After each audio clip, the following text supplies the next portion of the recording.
अस्सलाम वालेकुम व्यूवर्स, आप देख रहे हैं मेरा यूट्यूब चैनल। मैं हूं शेफ़ इमरान। आज हम बनाते हैं फ्रूट ट्रैफल। सबसे पहले हम लेते हैं एक बर्तन, उसमें 1 किलो दूध डालूंगा। 1 किलो दूध का फ्रूट ट्रैफल बनाएंगे तो ये मैंने पैमाश करके रखा हुआ है। इसमें से थोड़ा सा दूध बचा लेता हूँ, इतना सारा। इतना दूध बचा के इसी के अंदर मैंने कस्टर्ड को हल करना है। तो मैं फ्लेम को फुल कर देता हूँ। तो इसमें अब डालेंगे शुगर। 1 किलो दूध के लिए 1 किलो ट्रैफल के लिए कम से कम 4 चम्मच जो है ना शुगर काफ़ी है। तो इसके अंदर मैं 4 चम्मच शुगर ऐड करता हूँ। 2, 3, 4। ये 4 चम्मच शुगर ऐड करने के बाद थोड़ा सा मैं इसके अंदर वनीला एसन डालूंगा। वनीला एसन का 1 ड्रॉप काफ़ी है, तकरीबन इतना सर। आपके पास अगर वनीला एसन है तो ठीक है, अगर नहीं है तो इसको स्किप कर दें, कोई मसला नहीं है। अभी ये जो मैंने दूध बचाया हुआ है इसको मैं थोड़ा सा इसके अंदर कस्टर्ड ऐड करता हूँ। वनीला कस्टर्ड जो है ना, इसके अंदर आप वनीला कस्टर्ड का थोड़ा सा फ्लेवर भी अच्छा होता है और उसकी वैसे लुक भी अच्छी लगती है।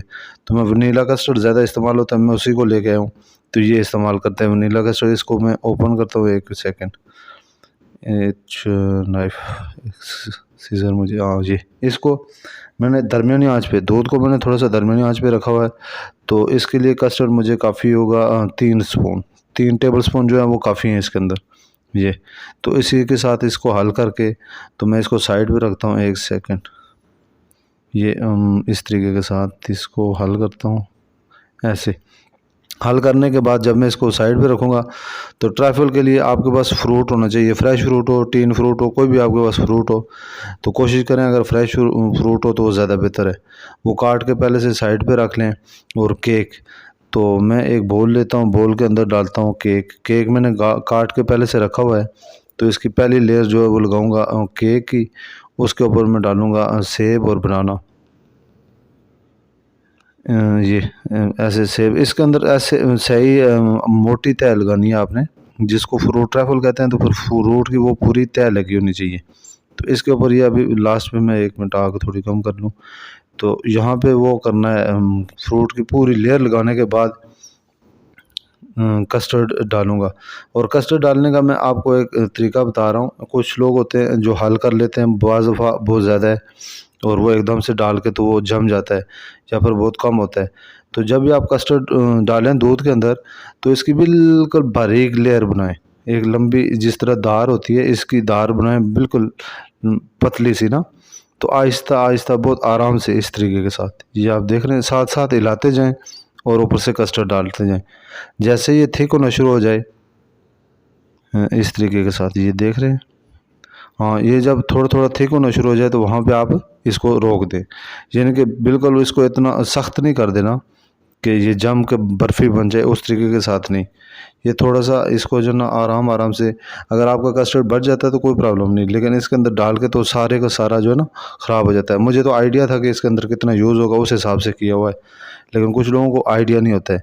और दूसरी इसकी टेक्निक है बोल के अंदर शिफ्ट करने की। ये इस तरीके के साथ नीचे आप स्लाइसर रखें, ये थोड़ा थोड़ा स्लाइसर के ऊपर आप जब डालेंगे तो ये सारा केक उठेगा नहीं।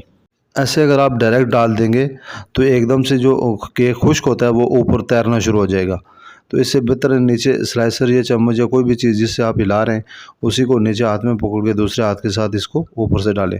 अब हमने इसके ऊपर दूसरी लेयर लगानी है, फिर इसी तरीके से जो पहले लगाई थी केक लगाते हैं। उसके बाद इसके ऊपर एप्पल डालेंगे, साथ ही बनाना डाल के पूरी इसकी एक लेयर बनाएंगे इस तरीके के साथ। ये स्टेप बाय स्टेप 3 बना सकते हैं, 4 स्टेप बना सकते हैं। आपके पास अगर कोई हाइट वाला बोल है या गिलास है तो उसमें आप 4 स्टेप भी बना सकते हैं, लेकिन बोल के अंदर मेरे हिसाब में 2 काफ़ी हैं।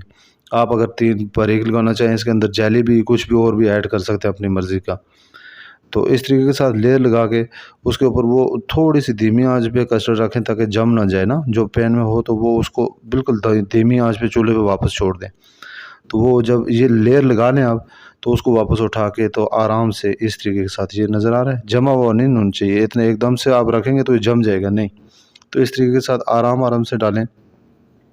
ये इसको थोड़ा सा इधर ऐसे करता हूँ, ये पूरे उसके ऊपर एक लेयर। और ये कोशिश करें कि दरमियान में से ना वो गुड़पियाँ सी या इसके लम्स ना बने, दरमियान में बिल्कुल एक जैसा हो, बराबर ऊपर से ना जो टॉपिंग हो इसकी बिल्कुल इक्वल होनी चाहिए। ऐसे महसूस हो इसके अंदर कोई चीज़ है ही नहीं। और तो इस तरीके के साथ ये डालें आराम के साथ। थोड़ा सा और टॉप पे जो आप गार्निश करें इसकी जेली के साथ करें, क्रीम के साथ करें, चॉकलेट के साथ, किसी जो भी चीज़ आपके पास अवेलेबल है घर के अंदर ना। तो मैं इसके ऊपर थोड़ी सी लास्ट पे डालूँगा जेली। अभी इसको मैं थोड़ा सा उठा लेता हूँ ऐसे। तो ये एक पॉट के अंदर आप जेली डालें। मेरे पास पानी गर्म है, आप चाहें तो चूल्हे पे भी इसको 1 मिनट के लिए पका सकते हैं। तो इसके अंदर मैं थोड़ा सा गर्म पानी डाल के विस्क के साथ हिलाऊंगा सही तरीके के साथ ना। तो पानी कोशिश करें बहुत कम डालें, आधा कप, यानी एक पैकेट जेली का जो छोटा है 100 ml का, उसके अंदर आधा कप पानी काफ़ी है। तो इसको सही तरीके के साथ इस तरीके के साथ मिक्स करें। अगर मिक्स ऐसे ये अब इसको एक प्लेट में शिफ्ट करके 20 मिनट के लिए फ्रीज़र कर दें। फ्रीज़र करने के बाद ये जम जाएगी। तो इसको क्यूब काटें या एज इट इज़ उठा के उसके ऊपर डाल दें। तो मैं इसको थोड़े से काट के डालूँगा। अभी ये सही उस तरीके के साथ ठंडी भी नहीं हुई, लेकिन फिर भी मैंने थोड़ी सी लूज़ रखी हुई है। तो इसको अभी मैं 1 स्पून की 1 सेकंड में नाइफ़ से थोड़ा सा साइड के साथ चिपकी हुई है, तो मैं नाइफ़ के साथ हटा के तो इसको मैं स्पून के साथ इसके ऊपर क्यूब बना के डाल देता हूँ। आप चाहें तो पूरा स्टेप उठा के डाल दें, या फिर वो करें छोटी-छोटी करके डाल दें, या इसके दरमियान में रख दें, जिस तरह आपको बेहतर लगता है। तो साथ में एक बादाम की मैं गार्निश कर देता हूँ। आपके पास ड्राई नट्स है तो डाल दें, नहीं है तो इसको स्किप कर सकते हैं, कोई ऐसा नहीं। तो ये अगर आपको रेसिपी पसंद आई हो तो लाइक और शेयर ज़रूर कीजिएगा, चैनल को सब्सक्राइब कीजिएगा। तो मिलते हैं इंशाल्लाह नेक्स्ट वीडियो में। आपका फ्रूट रैफल की रेसिपी और फ्रूट रैफल आपके सामने तैयार, बेहतरीन किस्म का। ठीक है, फिर अल्लाह हाफिज़। Thank you for watching. मिलते हैं नेक्स्ट वीडियो में।